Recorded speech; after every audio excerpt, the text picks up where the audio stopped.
2 Rois, chapitre 17. Osée, dernier roi d'Israël. Siège et prise de Samarie par Salmanasar, roi d'Assyrie, les habitants du royaume d'Israël emmenés en captivité. La 12e année d'Akaz, roi de Juda, Osée, fils d'Éla, régna sur Israël à Samarie. Il régna 9 ans. Il fit ce qui est mal aux yeux de l'Éternel, non pas toutefois comme les rois d'Israël qui avaient été avant lui. Salmanasar, roi d'Assyrie, monta contre lui, et Osée lui fut assujetti et lui paya un tribut. Mais le roi d'Assyrie découvrit une conspiration chez Osée, qui avait envoyé des messagers à So, roi d'Égypte, et qui ne payait plus annuellement le tribut au roi d'Assyrie. Le roi d'Assyrie le fit enfermer et enchaîné dans une prison. Et le roi d'Assyrie parcourut tout le pays et monta contre Samarie, qu'il assiégea pendant 3 ans. La 9e année d'Osée, le roi d'Assyrie prit Samarie et emmena Israël captif en Assyrie. Il les fit habiter à Chalak et sur le Chabor, fleuve de Gozan, et dans les villes des Mèdes. Cela arriva parce que les enfants d'Israël péchèrent contre l'Éternel leur Dieu, qui les avait fait monter du pays d'Égypte, de dessous la main de Pharaon, roi d'Égypte, et parce qu'ils craignirent d'autres dieux. Ils suivirent les coutumes des nations que l'Éternel avait chassées devant les enfants d'Israël, et celles que les rois d'Israël avaient établies. Les enfants d'Israël firent en secret contre l'Éternel leur Dieu des choses qui ne sont pas bien. Ils se bâtirent des hauts lieux dans toutes leurs villes, depuis les tours de garde jusqu'aux villes fortes. Ils se dressèrent des statues et des idoles sur toute colline élevée et sous tout arbre vert. Et là, ils brûlèrent des parfums sur tous les hauts lieux, comme les nations que l'Éternel avait chassées devant eux. Et ils firent des choses mauvaises par lesquelles ils irritèrent l'Éternel. Ils servirent les idoles dont l'Éternel leur avait dit, « Vous ne ferez pas cela. » L'Éternel fit avertir Israël et Juda par tous ses prophètes, par tous les voyants, et leur dit, « Revenez de vos mauvaises voies, et observez mes commandements et mes ordonnances, en suivant entièrement la loi que j'ai prescrite à vos pères et que je vous ai envoyée par mes serviteurs les prophètes. » Mais ils n'écoutèrent point, et ils roidirent leur cou comme leur père, qui n'avaient pas cru en l'Éternel leur Dieu. Ils rejetèrent ses lois, l'alliance qu'il avait faite avec leur père et les avertissements qu'il leur avait adressés. Ils allèrent après des choses de néant et ne furent eux-mêmes que néant, et après les nations qui les entouraient et que l'Éternel leur avait défendu d'imiter. Ils abandonnèrent tous les commandements de l'Éternel, leur Dieu. Ils se firent des veaux en fonte, ils fabriquèrent des idoles d'Astarté, ils se prosternèrent devant toute l'armée des cieux, et ils servirent Baal.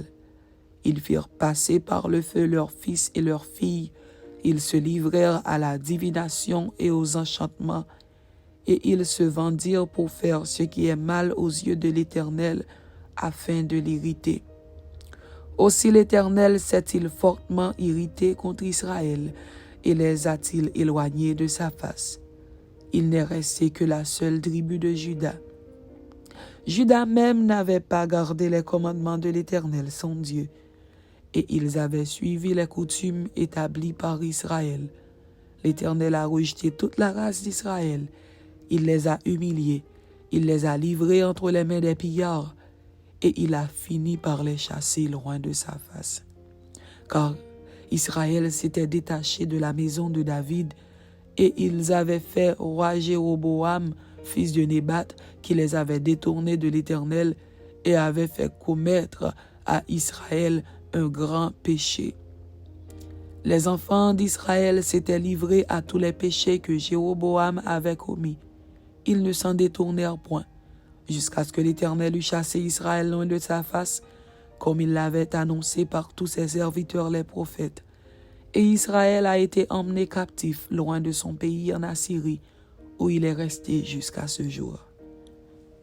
Les Samaritains. Le roi d'Assyrie fit venir des gens de Babylone, de Cuta, d'Alva, de Hamath et de Sepharvaïm, et les établit dans les villes de Samarie à la place des enfants d'Israël. Ils prirent possession de Samarie, et ils habitèrent dans ces villes. Lorsqu'ils commencèrent à y habiter, ils ne craignaient pas l'Éternel, et l'Éternel envoya contre eux des lions qui les tuaient. On dit au roi d'Assyrie, « Les nations que tu as transportées et établies dans les villes de Samarie ne connaissent pas la manière de servir le Dieu du pays. » Et il a envoyé contre elles des lions qui les font mourir, parce qu'elles ne connaissent pas la manière de servir le Dieu du pays. Le roi d'Assyrie donna cet ordre. « Faites-y aller l'un des prêtres que vous avez emmenés de là en captivité, qu'il porte pour s'y établir, et qu'il leur enseigne la manière de servir le Dieu du pays. » Un des prêtres qui avait été emmené captif de Samarie vint s'établir à Béthel et leur enseigna comment ils devaient craindre l'Éternel.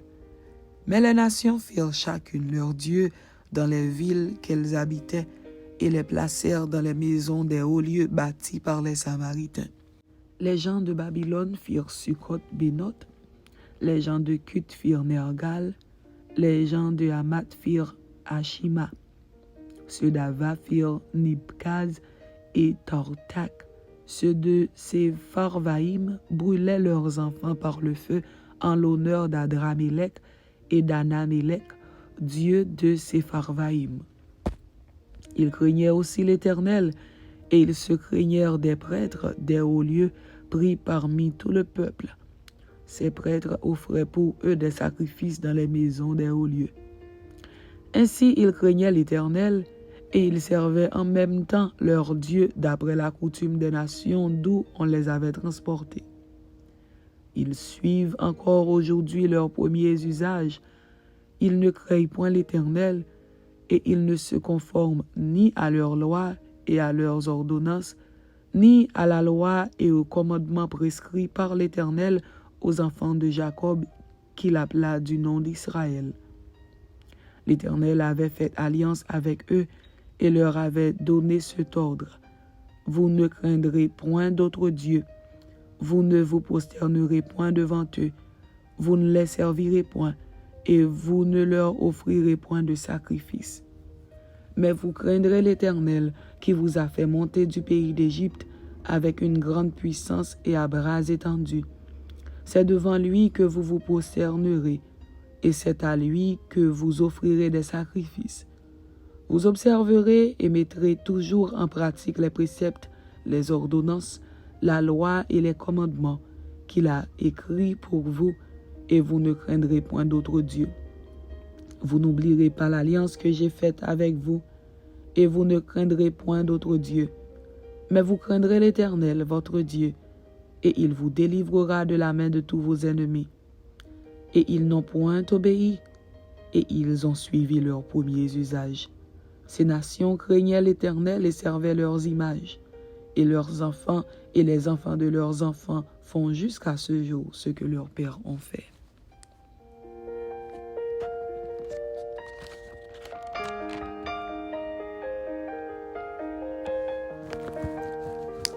Deux Rois, chapitre 18. Les derniers rois de Juda, depuis Ézéchias jusqu'à la destruction du royaume de Juda. Ézéchias, roi de Juda. La 3e année d'Osée, fils d'Éla, roi d'Israël, Ézéchias, fils d'Akaz, roi de Juda, régna. Il avait 25 ans lorsqu'il devint roi, et il régna 29 ans à Jérusalem. Sa mère s'appelait Abi, fille de Zacharie. Il fit ce qui est droit aux yeux de l'Éternel, entièrement comme avait fait David, son père. Il fit disparaître les hauts lieux, brisa les statues, abattit les idoles et mit en pièces le serpent d'airain que Moïse avait fait, car les enfants d'Israël avaient jusqu'alors brûlé des parfums devant lui. On l'appelait Néhushtan. Il mit sa confiance en l'Éternel, le Dieu d'Israël, et parmi tous les rois de Juda qui vinrent après lui ou qui le précédèrent, il n'y en eut point de semblable à lui. Il fut attaché à l'Éternel, il ne se détourna point de lui, et il observa les commandements que l'Éternel avait prescrits à Moïse. Et l'Éternel fut avec Ézéchias qui réussit dans toutes ses entreprises. Il se révolta contre le roi d'Assyrie et ne lui fut plus assujetti. Il battit les Philistins jusqu'à Gaza et ravagea leur territoire depuis les tours des gardes jusqu'aux villes fortes. La 4e année du roi Ézéchias, qui était la 7e année d'Osée, fils d'Éla, roi d'Israël, Salmanasar, roi d'Assyrie, monta contre Samarie et l'assiégea. Il la prit au bout de 3 ans. La 6e année d'Ézéchias, qui était la 9e année d'Osée, roi d'Israël. Alors Samarie fut prise. Le roi d'Assyrie emmena Israël captif en Assyrie, et il les établit à Chalak et sur le Chabor, fleuve de Gozan, et dans les villes des Mèdes, parce qu'ils n'avaient point écouté la voix de l'Éternel, leur Dieu, et qu'ils avaient transgressé son alliance, parce qu'ils n'avaient ni écouté ni mis en pratique tout ce qu'avait ordonné Moïse, serviteur de l'Éternel. Le royaume de Juda envahi par Sanchérib, roi d'Assyrie, et Jérusalem assiégée. La 14e année du roi Ézéchias, Sanchérib, roi d'Assyrie, monta contre toutes les villes fortes de Juda et s'en empara. Ézéchias, roi de Juda, envoya dire au roi d'Assyrie à Lachis, « J'ai commis une faute, éloigne-toi de moi. Ce que tu m'imposeras, je le supporterai. » Et le roi d'Assyrie imposa à Ézéchias, roi de Juda, 300 talents d'argent et 30 talents d'or. Ézéchias donna tout l'argent qui se trouvait dans la maison de l'Éternel et dans les trésors de la maison du roi.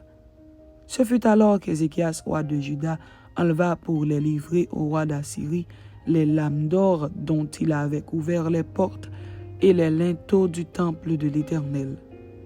Le roi d'Assyrie envoya de Lachis à Jérusalem vers le roi Ézéchias, Tartan, Rabsaris et Rabskavé avec une puissante armée. Ils montèrent et ils arrivèrent à Jérusalem. Lorsqu'ils furent montés et arrivés, ils s'arrêtèrent à l'aqueduc de l'étang supérieur sur le chemin du champ du Foulon. Ils appelèrent le roi et Éliakim, fils de Hilkija, chef de la maison du roi, se rendit auprès d'eux, avec Shebna, le secrétaire, et Joach, fils d'Azaph, l'archiviste. Rabshakeh leur dit, « Dites à Ézéchias, ainsi parle le grand roi, le roi d'Assyrie. Quelle est cette confiance sur laquelle tu t'appuies? Tu as dit, il faut pour la guerre de la prudence et de la force. Mais ce ne sont pas des paroles en l'air. En qui donc as-tu placé ta confiance pour t'être révolté contre moi? Voici, tu l'as placé dans l'Égypte.